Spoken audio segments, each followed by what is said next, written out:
This is another one of those things that's kind of review from Chem 20, but acid and base and gas evolution reactions are just other classes of reactions, and we're also going to talk about gas evolution more in detail later, and then oxidation reduction reactions. But right now, we're going to focus on acid-base reactions, or also called neutralization. And as its name says, it's a reaction between an acid and a base. And their net ionic equations end up being really simple. Basically, everything else is a spectator. And I know that these slides are a little text heavy. So we're going to just, for now, we need the very basic definition of what an acid is and what a base is. So anything that adds H plus to a solution, so hydrochloric acid, when it dissociates, creates H plus. So because it makes H plus, under the Arrhenius definition, it's an acid. Now, in reality, there's no free H plus in a solution. It's going to be really reactive. So it almost always finds water as one of the things that it reacts with, and you make this hydronium ion. But that gets used interchangeably with H plus and H3O plus. So I'm just going to write H plus because it takes up less space. Yeah. Can you make hydronium with H2 reacting with hydroxide? Like H2 with OH? Probably not. The H2 is probably going to be too stable.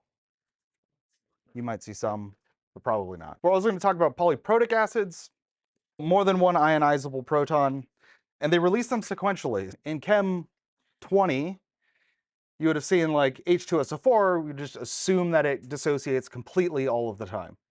So we would go from H2SO4 and then straight to 2H plus SO4 2 minus. Now in reality, what happens is you lose one hydrogen first, and then if there's, you can think of it almost as space in the solution, you can lose two hydrogens. So that's what it means when it loses them sequentially. It'll go from H2SO4 to an H plus H SO4 minus, and then it'll go to 2H plus SO4 2 minus. You'll look at those more in detail in Chem 2. And in general, I think sulfuric acid might be the only polyprotic strong acid that we cover. So the only thing with multiple protons that ionize. The first one is a strong acid. Its second proton, losing that, it's not as easy. That's a weak acid. So for this first step, it's strong. And the second one acts like a weak acid. They say that sulfuric acid is a diprotic acid, because the di meaning two protons. Phosphoric acid would be triprotic. Now, bases produce hydroxides. Let's see how this looks. So a base produces OH minus in a solution. And primarily, at least at this point, our bases are going to be strong bases, and they're going to be metal hydroxides. We'll cover another definition of bases for things like NH3. So ammonium or ammonia doesn't have any OHs of its own, but when it reacts with water, it steals a proton from water, and that turns the water into a hydroxide. Most of the bases we're going to look at are going to have the form of like sodium hydroxide, where you get one hydroxide out, or strontium hydroxide, where you get two hydroxides out. Now, these are not like polyprotic acids, where you get one hydrogen off at a time. When you add strontium hydroxide to water, both of those hydrogens dissociate, or hydroxides, both the hydroxides dissociate at the same time. So there's no sequential loss of hydroxides.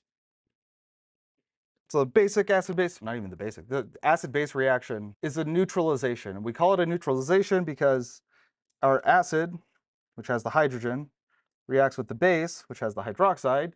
Those two come together and they form water, which is neutral. And then you also get a salt. So if we did the complete ionic equation, cross out all of our spectator ions, you're left with just H plus, hydronium, hydroxide, gives you water. In every acid-base neutralization reaction, at least if it's strong acids, No, everyone will break down into that. Yeah, with strong acids. We'll see what happens with weak acids. Everybody good so far? Does everybody feel like they remember at least something about acids and bases? Yeah, no. Huh? We're talking about acids and bases. I was just asking if you feel like this is coming back to you, if you remember it from previous chemistry. That's all. Nope, okay. They always make water. It's H plus OH minus to make water, especially for strong acids. Now, this is a reaction, unless you're reacting high concentrations of acids and bases, generally not going to be obvious that a reaction is happening. And even for the lab that we're going to do tonight, we have to add an indicator to tell us when the reaction is finished. And in low concentrations, you'll have a clear solution mixing with a clear solution, and you will end up with a clear solution. If you get higher concentrations, so you mix a really concentrated acid with a really concentrated base, those generate a lot of heat. But in really small concentrations, not so much. So the cartoon here is what we're really wanting to look at. So we've got our, all right, knock that over, H3O plus, so that's what we get from the HCl. And then our hydroxides coming from the sodium hydroxide. And again, these are salts, they're soluble, so they dissociate into ions. So we've got hydroxides, we've got hydroniums. In the final solution, we'll have water, so we got all these water molecules in the background, and only the ions are pulled to the front here. So no more ions of hydroxide or hydronium, it's just sodium and chloride ions. And they stay in solution, they're the spectator ions. All of the oxyanions that you should be memorizing can form, at least hypothetically, acids. So these are just common acids. We've got some listed as weak acids. The list of strong acids is shorter than the list of weak acids. I know it doesn't look like that here, but basically all of the other oxyacids are weak acids. So nitric acid, sulfuric acid, perchloric acid are all strong acids. Regular chloric acid is a weak acid. But again, you can identify acids pretty easily. They all start with hydrogen. And for the most part, bases, if it's a metal hydroxide, so it's a metal and hydroxide, so they're called metal hydroxides, they're all strong bases. The only weak base that we have right now is ammonia. And then, I think I mentioned this at the very least to Monday night. Out of the binary acids, hydrofluoric acid is the only weak one. Formic acid and acetic acid are both organic acids. So they've got carbons, hydrogens, and oxygens. So unlike the rest of these acids, there's no carbons. As soon as we throw carbon into the mix, those make for weak acids. These are organic. And actually, even carbonic acid, H2CO3, would be a weak acid. If you got carbon in there, it's a weak acid. For this class, yeah. It's always the case. You go on later and you'll be like, I have a meme for that, I can find it later. But yeah, basically teach everything to a certain level now, get those concepts down, then you can dive into deeper concepts later. Okay, so those are the, right, lots of strong acids, although in total, fewer than the weak acids are potential. I think the ones that you should, it's like if you want to minimize the things that you have to remember, just remember binary acids or even halogen acids are strong, except for fluorine. Hydrofluoric acid is the only weak binary acid. And then the strong oxyacids are nitric, sulfuric, and perchloric. The rest of the oxyacids are weak. So these are probably, that's why I say these are the strong acids. Remember those strong acids. Anything else is a weak acid. So I could give you H3PO4, phosphoric acid. It's a weak acid. Again, later you'll talk about what makes it a weak acid, but let's memorize them for now. Any other questions? For remembering strong acids or weak acids? Okay, so writing equations for acid-base reactions involving a strong acid. These ones are going to be the easiest format, although these aren't that much more difficult than other reactions that we've written equations for, especially when you're given the formulas, right? So hydrobromic acid, lithium hydroxide. So HBr plus lithium hydroxide, aqueous. What are my products going to be? Water and lithium bromide. So that's the molecular equation. Is that balanced? What's not balanced? It is balanced. Oh, gotcha. Yeah, lithium is just 1 plus. Oh. Cool. Yeah, so it's balanced. And then for the net ionic equation, basically everything breaks apart into ions except for liquids, solids, gases, and weak acids. That's a hint for later. H plus, Br minus, Li plus, OH minus. Water's still a liquid. So it's a complete ionic. And as expected, H plus OH minus gives water. Cool. Net ionic equations. Huzzah. Now, part of the reason that you need to know weak acids versus the other acids is because they don't dissociate completely. They only give a small number of ions. Here's an acid with carbon in it. It's a weak acid. So similar to the previous problem, we can start by just writing these things. HCHO2 plus NaOH. Oh, I should aqueous.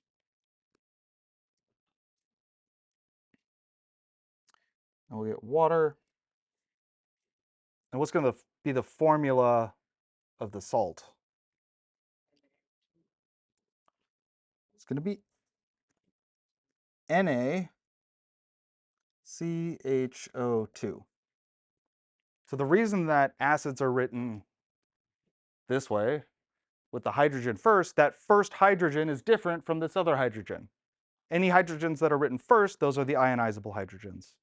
For this compound, it can only lose that one hydrogen.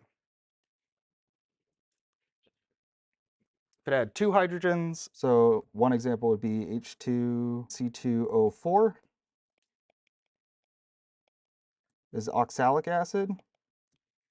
It's a organic acid that has two ionizable hydrogens, which means when we lose both of them, it'll be a 2 plus, or 2 minus, sorry.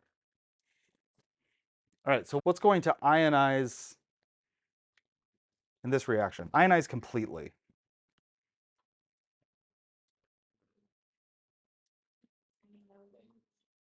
NaOH. So NaOH will ionize completely, but this is a weak acid. Weak acids are weak electrolytes, meaning that they don't completely dissociate when you add them to water. They only partially dissociate. So for complete ionic equations and net ionic equations, we actually keep those together. So this will stay HCHO2. And then over here, oh, I didn't write these in, H2O. And this will be O2 minus. Do I have any spectator ions? Just the sodium. So HCHO2, formic acid. So what are all the things that don't dissociate into ions? Weak acids. This will do it as solids, liquids, gases. Then I guess we could say in general molecular compounds, but that's a little bit maybe too broad. Anything else that's aqueous is going to dissociate. Any other ionic compounds will dissociate. Yeah. Like this OH? Yeah, or like if it was like phosphate or something. Yeah, phosphate. You mean like, why would this stay as, or PO4, 3 minus? Why would the oxygen stay with the phosphorus? Because it is a molecular ion. So it's the whole thing together that has the charge. Yeah. Any other questions? Yeah, so if you had sodium phosphate, you would separate the sodium away from the phosphates. And then if you're reacting it with water, it would pick up hydrogens, and then you'd have a weak acid. And yeah. Why is it the two? Because it's CHO2 minus here, but it's HCHO2 over here. So it has to be exactly the same on both sides. So here is Na+.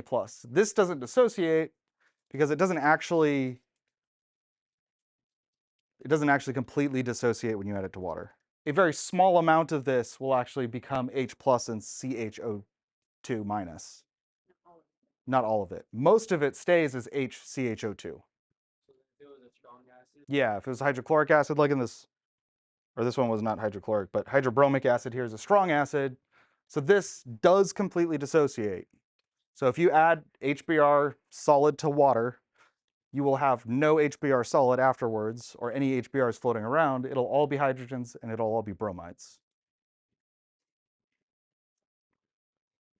Yeah. Okay.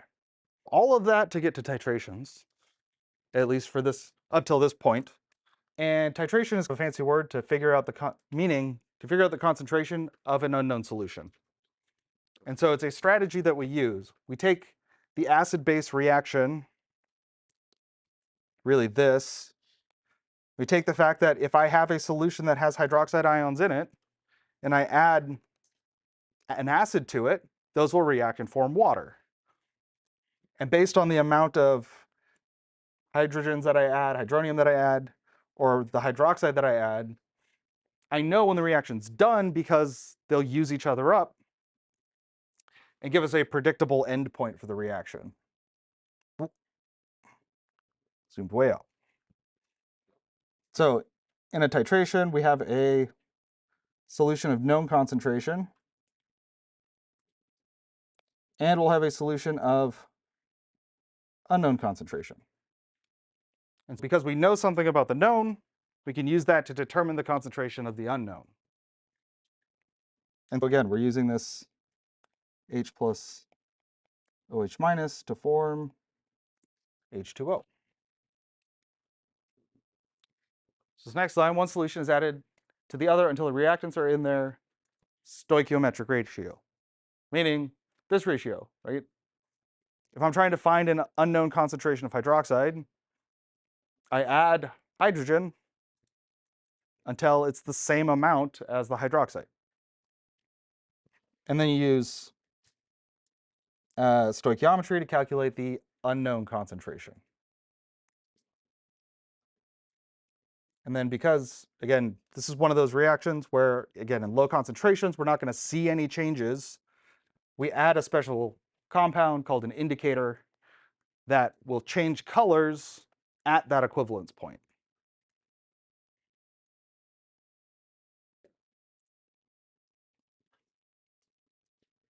And so in all of our calculations, we're just looking for this. The equivalence point of an acid-base titration, the number of moles of hydrogen equals the number of moles of hydroxide.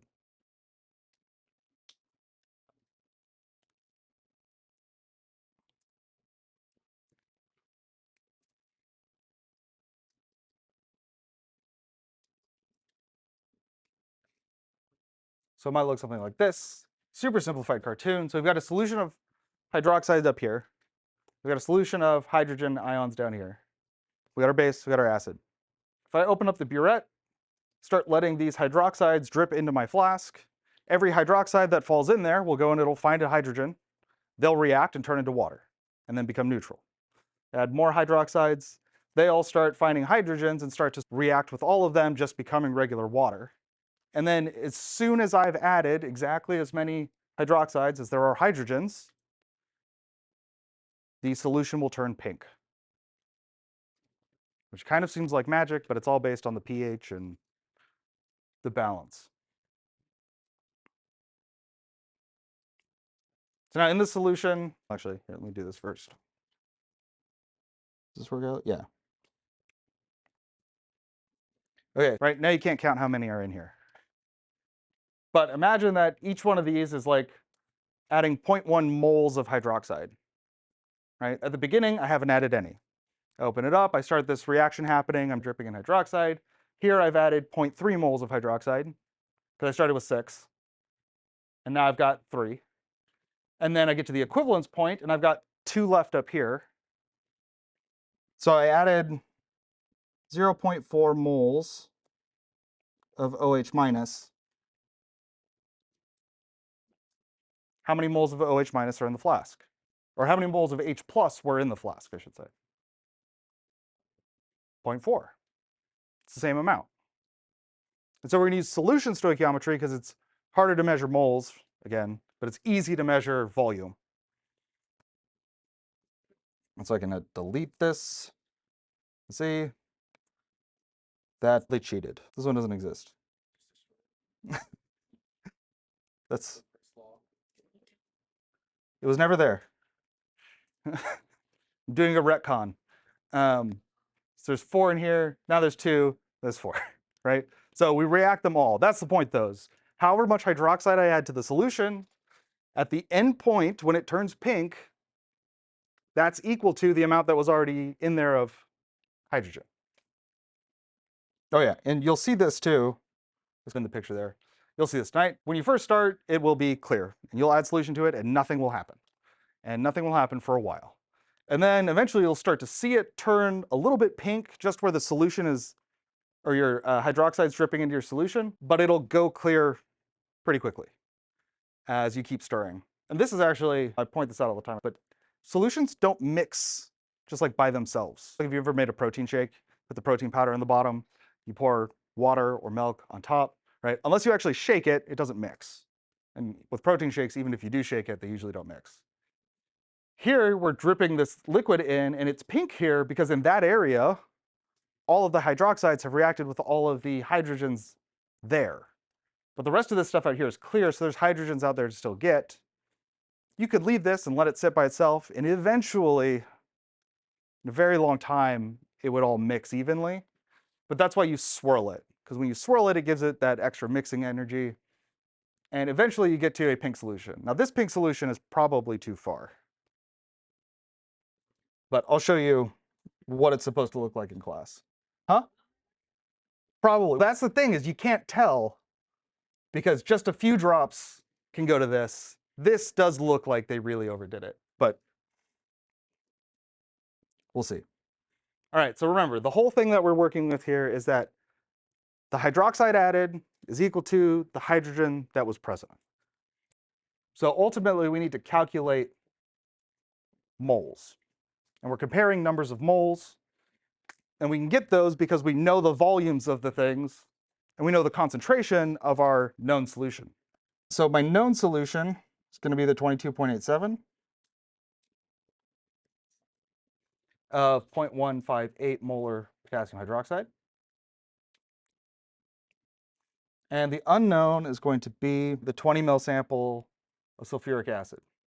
So this is just a stoichiometry problem at this point. Right? I need to calculate, I know I can calculate the moles of potassium hydroxide. Really, what we're concerned with here is hydroxide. And then if I have a balanced chemical equation, then I can calculate the moles of sulfuric acid. And this is one of those ones where you need a balanced chemical equation. We've got KOH plus H2SO4 What are my products? Water and potassium sulfate, K2SO4. And then a quick balance. This is why we need the balanced chemical equation, because sulfuric acid has 2 ionizable hydrogens. So we're adding enough potassium hydroxide to get rid of both of those ionizable hydrogens. Really, the amount of hydroxide that we add in is going to be double the amount of sulfuric acid that was present. But again, stoichiometry. Got to convert things into liters. So 0.02287 liters of KOH solution. And we want moles, so it's 0.158 moles for every liter. What am I trying to calculate again? Of what? H2SO4. So what's my mole ratio? 2 to 1.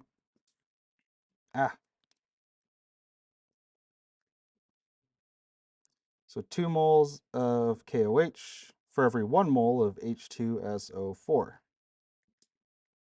1 mole. So that'll tell me the moles.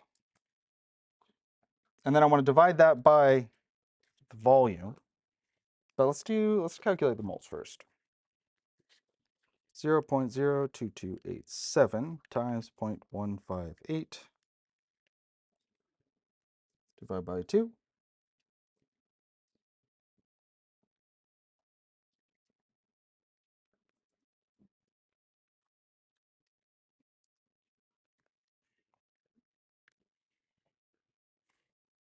Okay.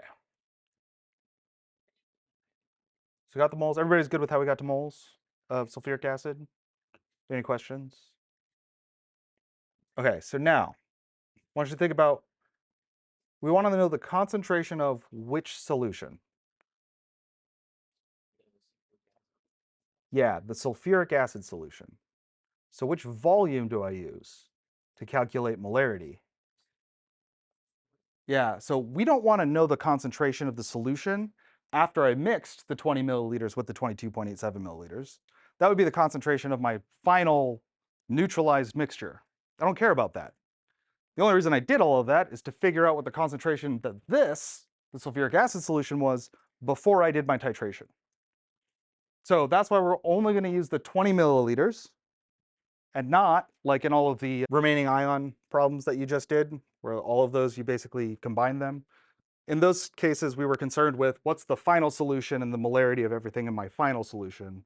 Here we're saying I want to know what the concentration of the unknown sulfuric acid before the titration was.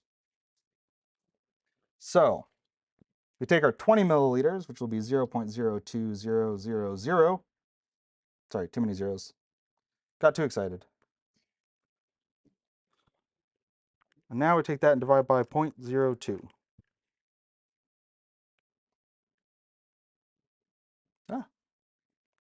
I guess I get rid of that now. Right there. 903.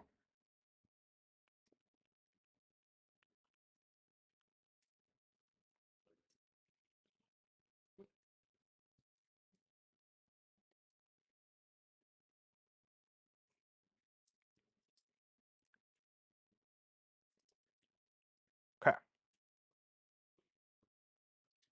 Good. Any questions? They all have the same basic setup. Sometimes your mole ratio will be 1 to 1.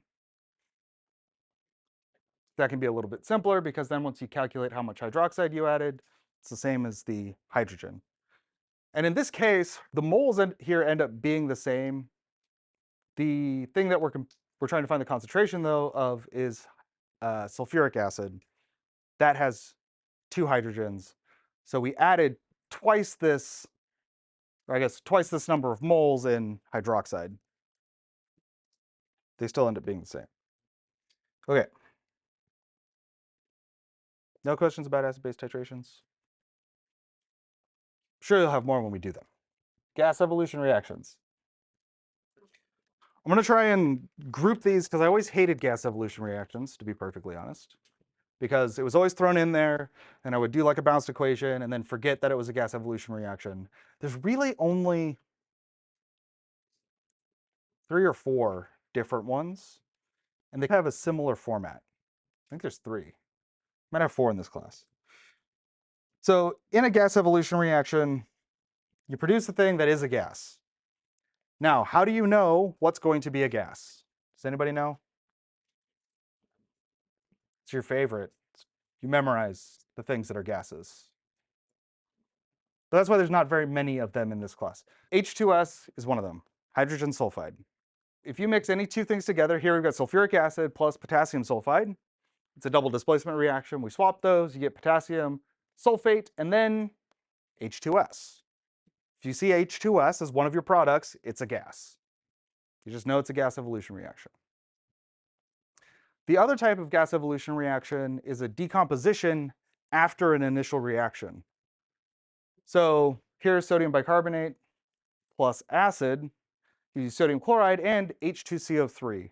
And that's one of the ones that you want to remember this form, because another one that does this is sulfurous acid, H2SO3. And the reason this happens is because H2CO3 can decompose into 2 very stable compounds, water and carbon dioxide. So it happens in 2 steps.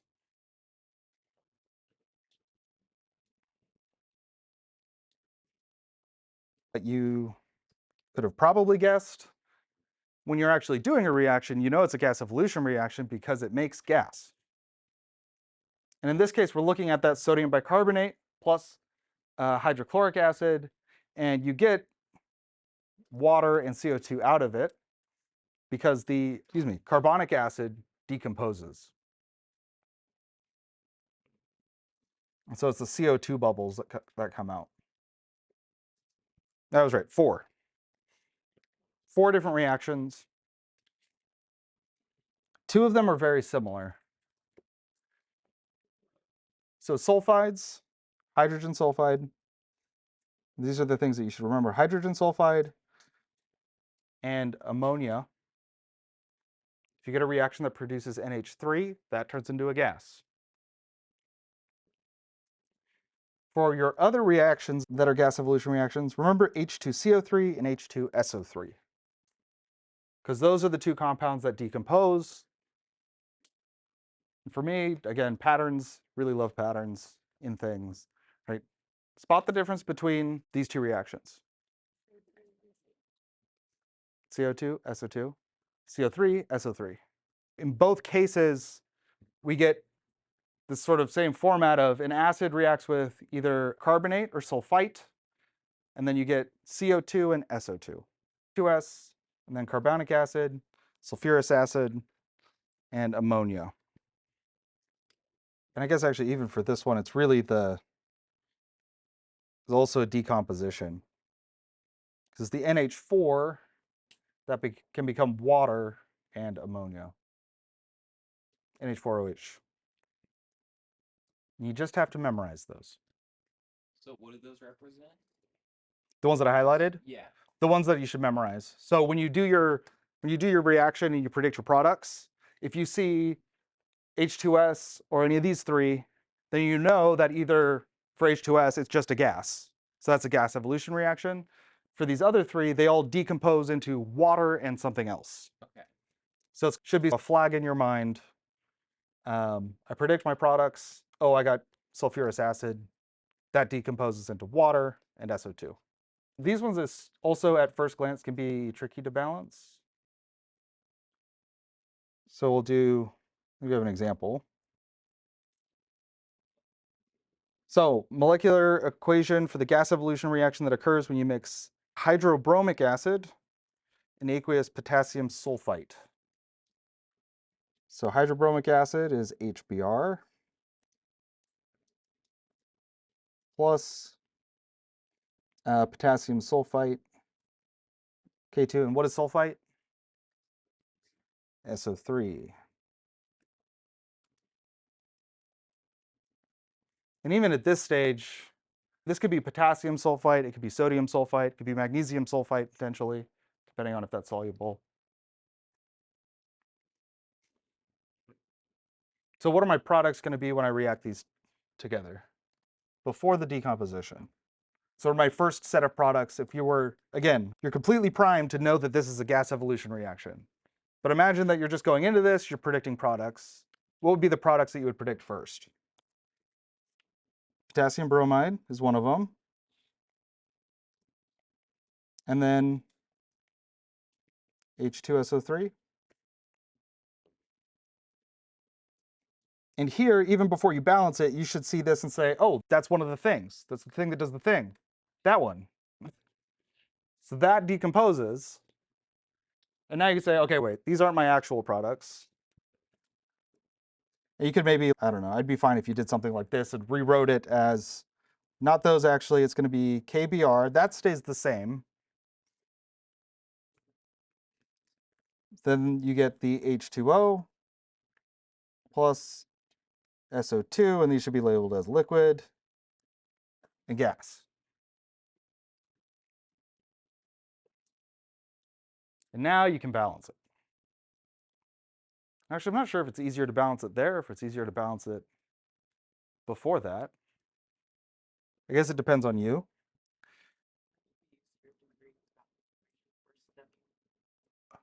I think it just depends person to person. But I don't know, teach their own. So how would I balance this? 2 potassium bromides? Yeah. And then now I need to balance the hydrobromic acid because I got 2 bromides now. So 2 bromides there, so I need 2 over here. Does that look good?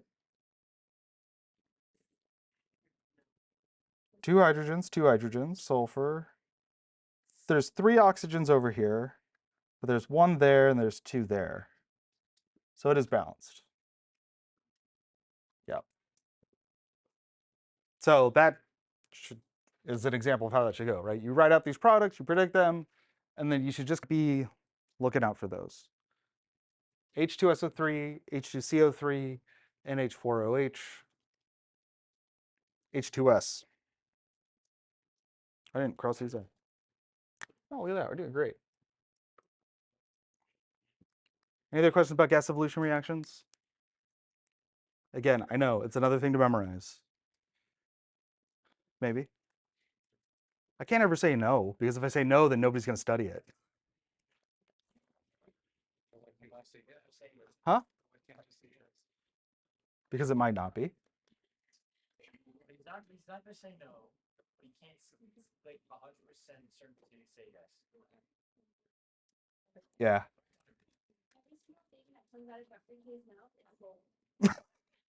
That's, I should have more money if it was all gold. All right, oxidation reduction reactions. You guys have already done some of these.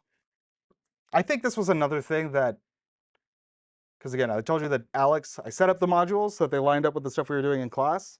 And then I said, okay, these are the modules I want with all the topics I want. And Alex said, no, this has to be before this. So I think that's why this came up earlier, but now it's review. I already emailed them about that. They already know. I said I don't like it when it tells me what to do. So oxidation reduction reactions, also called redox because that's way easier to say. It's reduction and oxidation combined into one word. A lot of them are going to be reactions with oxygen. That's why it was originally called oxidation reduction reactions. It was an oxidation initially because it reacted with oxygen. The thing that got oxidized had more oxygen added to it. The thing that was reduced potentially had more oxygen removed from it. Now, that definition has expanded to really describe electron transfers. And so to remember these, we've got a mnemonic that'll come up later. So combustion reaction is an example of a redox. You've got compounds that have oxidation states of 0, and then they form a compound where they don't have oxidation states of 0. The hydrogens lose electrons, the oxygen gains electrons. Synthesis? Yeah, synthesis or combination, yeah, same thing. So I guess just to touch on that, like a combustion reaction or an oxidation reduction reaction is describing the way that the atoms or molecules interact. So oxidation reduction, meaning transfer of electrons. Things like synthesis, decomposition, double displacement is really just talking about when we write it out as a balanced chemical equation, how do the atoms sort of trade places, or do they come together, or do they separate? Two separate classifications. They can be overlapping. Another one would be without combustion. Sodium metal, chlorine gas. Again, you say neither of these has a charge. Not to say that oxidation states are the same as charges, but they do often line up. And then here we've got now sodium's got a 1 plus, chloride's got a 1 minus. Happens in this case to also be their oxidation states. So transferring electrons.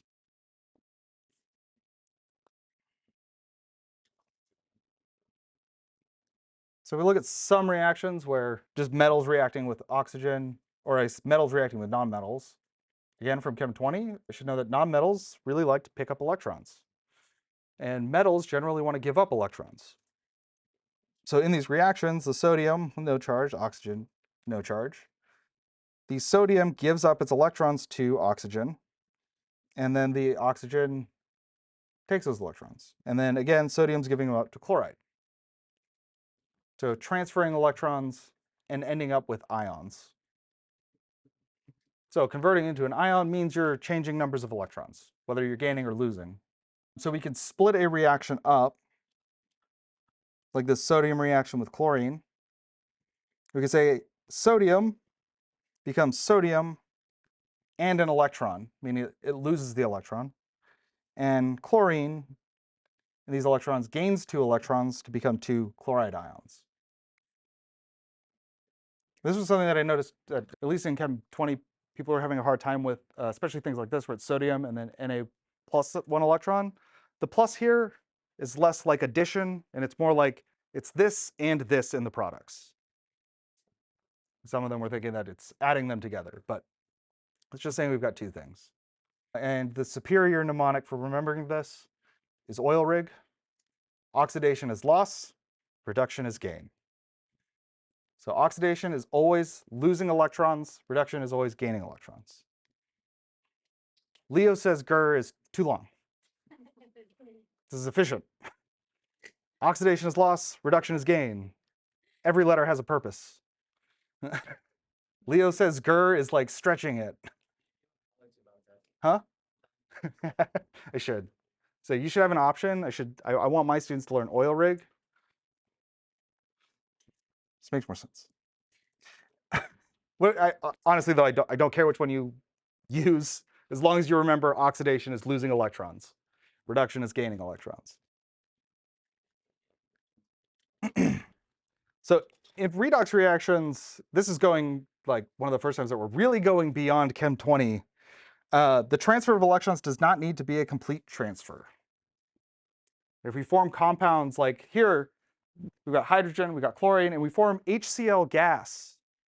So things are only an acid if you add it in water, at least with the definitions we currently have. So this is hydrogen chloride, or we guess be hydrogen monochloride.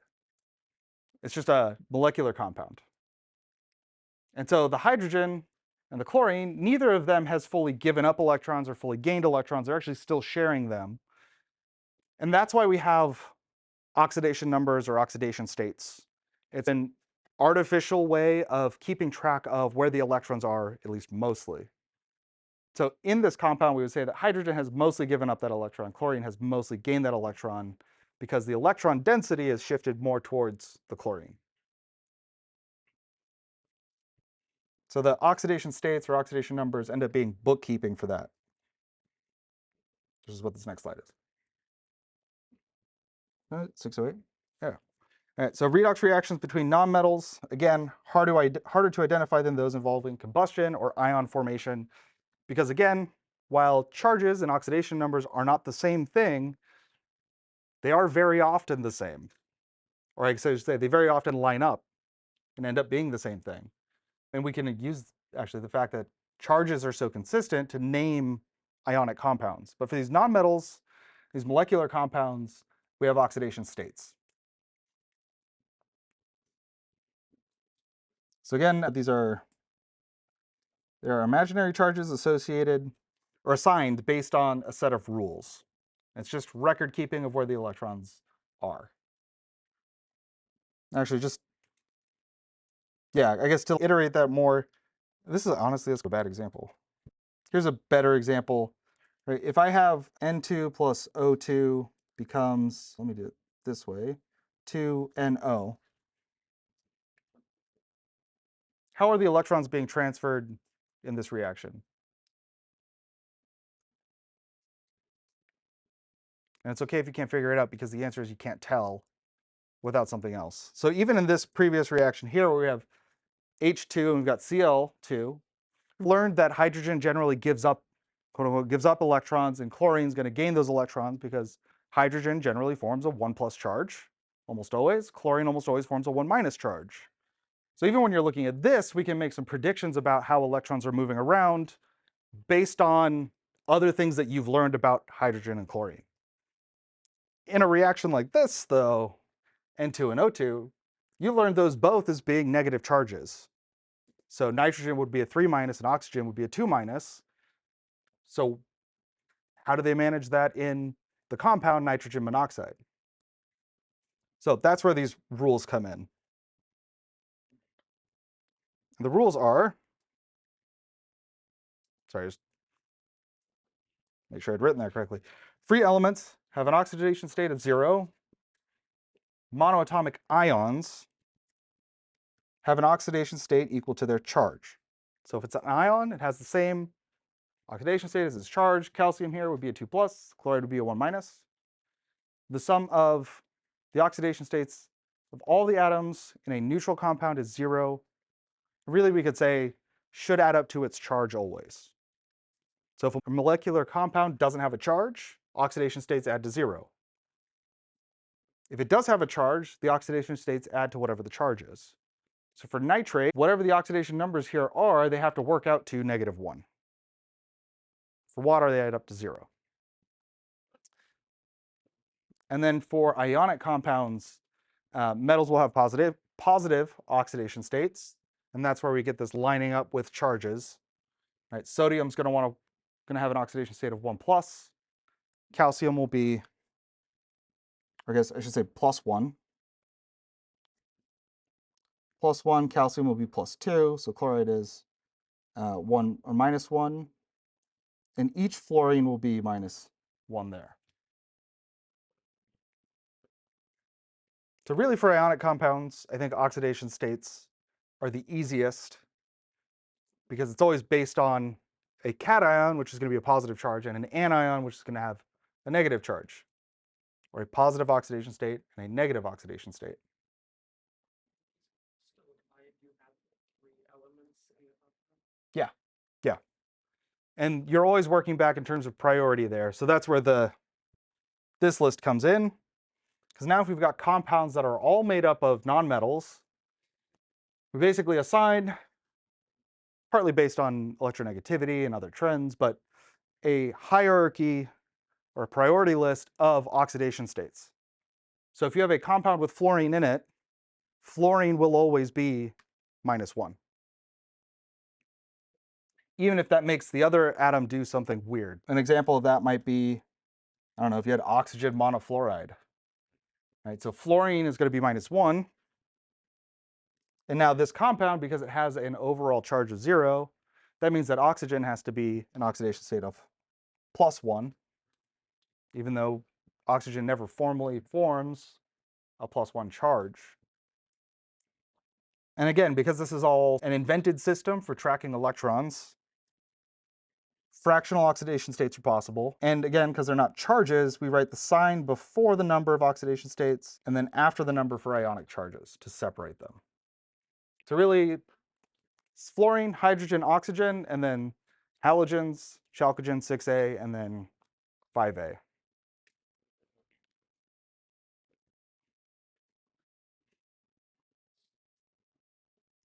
Okay. So oxidation state to each atom, each element, ion, or compound. So oxidation state of chromium. 0, right? Doesn't have a charge. It's by itself. It's going to be 0. But now what if it's chromium 3 plus? Plus 3. Yeah, so when I ask you a question, I don't know actually how Alex does this. But when I ask you a question like this, so for carbon, yeah. Now carbon here, we would have to determine because chlorine is in 7A. And so we would assign that -1. But there's 4 chlorines, right? So it's 1 times 4, so that equals a total of a -4. So whatever carbon is, it has to make up that -4 to get to 0. So we say carbon is a +4, and I would say chlorine is a -1. So the oxidation state of a single chlorine, not the oxidation state of all of the chlorines together, even though we do need to know that to solve the problem.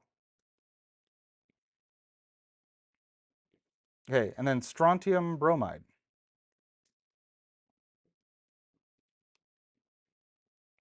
Which one do we technically assign first? Bromide first.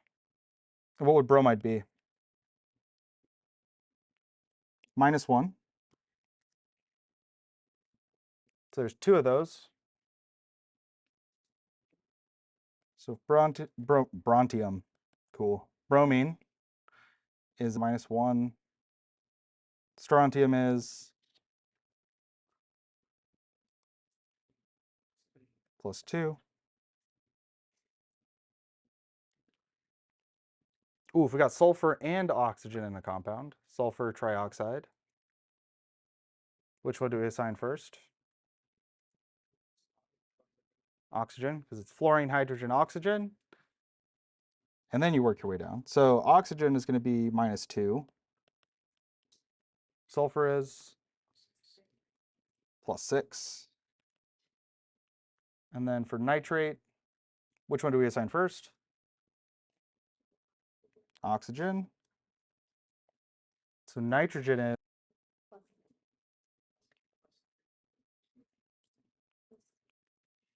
well, if there's 3 oxygens, so -2 times 3 would be -6. And I have a charge of 1 minus. So what do I add to -6 to get -1? +5.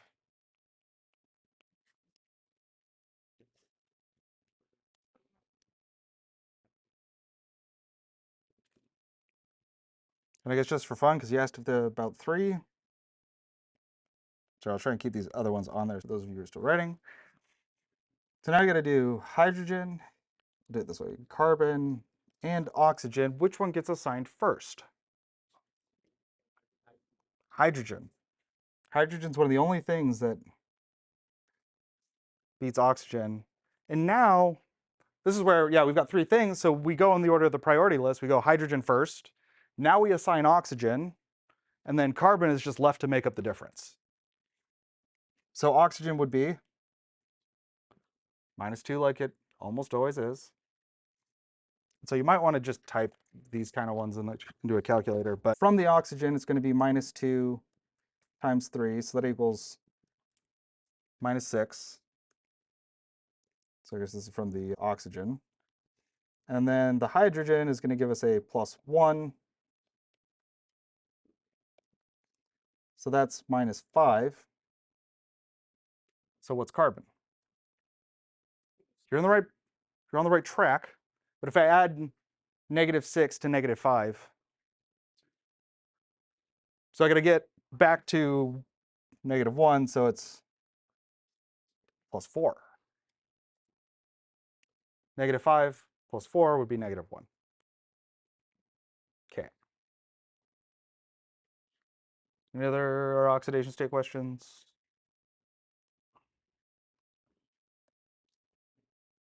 All right. We'll keep talking redox reactions next week.